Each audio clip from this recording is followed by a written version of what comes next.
ভারত পাকিস্তান সীমান্ত উত্তেজনা যেন আরও বেড়েছে। পান থেকে চুন খসলেই ভয়াবহ যুদ্ধ যে কোনো মুহূর্তেই শুরু হতে পারে। এরই মধ্যে ভারতীয় বিমান বাহিনীর 4টি রাফাল যুদ্ধ বিমান কাশ্মীর অঞ্চলে নামিয়ে টহল দিয়েছে। তবে বেশিক্ষণ সীমান্তে দাদাগিরি দেখাতে পারেনি ভারতের গর্ব রাফাল। পাকিস্তানি বিমান বাহিনীর ধাওয়া খেয়ে পালিয়ে আসতে বাধ্য হয়েছে। বুধবার এক প্রতিবেদনে এই তথ্য জানিয়েছে পাকিস্তানি সংবাদ মাধ্যম দ্য ডন। সংবাদ মাধ্যমটি বলছে, পেহেলগামে ভয়াবহ সন্ত্রাসী হামলার পর ভারত পাকিস্তান উত্তেজনা যখন চরমে, তখন ভারতীয় যুদ্ধ বিমান রাফাল পাকিস্তানের অংশে ঢুকে পড়ার চেষ্টা করে। ওয়ালটন আবারও মিলিনিয়ার অফারে ওয়ালটন ফ্রিজ কিনে আপনিও হয়ে যেতে পারেন মিলিয়নিয়ার।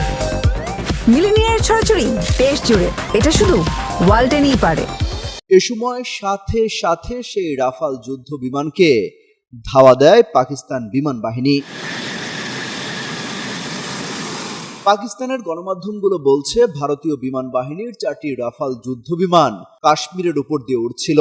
যদিও ওই বিমানগুলো নিয়ন্ত্রণ রেখা অতিক্রম করেনি। তার আগেই পাকিস্তান বিমান বাহিনী তাৎক্ষণিকভাবে ভারতীয় বিমানগুলো শনাক্ত করে। তাদের প্রস্তুত প্রতিরক্ষার কারণে ভারতীয় বিমানগুলো এক পর্যায়ে সেখান থেকে পালিয়ে যেতে বাধ্য হয়। এই ঘটনার কয়েক ঘন্টা আগেই পাকিস্তানের তথ্যমন্ত্রী আতাউল্লাহ তারার সাংবাদিকদের জানান, বিশ্বস্ত গোয়েন্দা তথ্য রয়েছে যে পরবর্তী 24 থেকে 36 ঘন্টার মধ্যে ভারত পাকিস্তানের বিরুদ্ধে সামরিক অভিযান চালাতে পারে। এমন অবস্থায় ভারতের যে কোনো আগ্রাসনের পূর্ণ শক্তি দিয়ে জবাব দেওয়ার কথা জানিয়েছেন পাকিস্তানের প্রধানমন্ত্রী শাহবাজ শরীফ। এছাড়া ভারত যদি সত্যিই পাকিস্তানের সামরিক অভিযান শুরু করে, সেক্ষেত্রে নিজেদের অস্তিত্ব ও সার্বভৌমত্ব রক্ষার্থে ভারতের বিরুদ্ধে পারমাণবিক বোমা ব্যবহার করতে পারে পাকিস্তান। দেশটির প্রতিরক্ষা মন্ত্রী খাজা মোহাম্মদ আসিফ এই হুঁশিয়ারি আগেই দিয়ে রেখেছেন।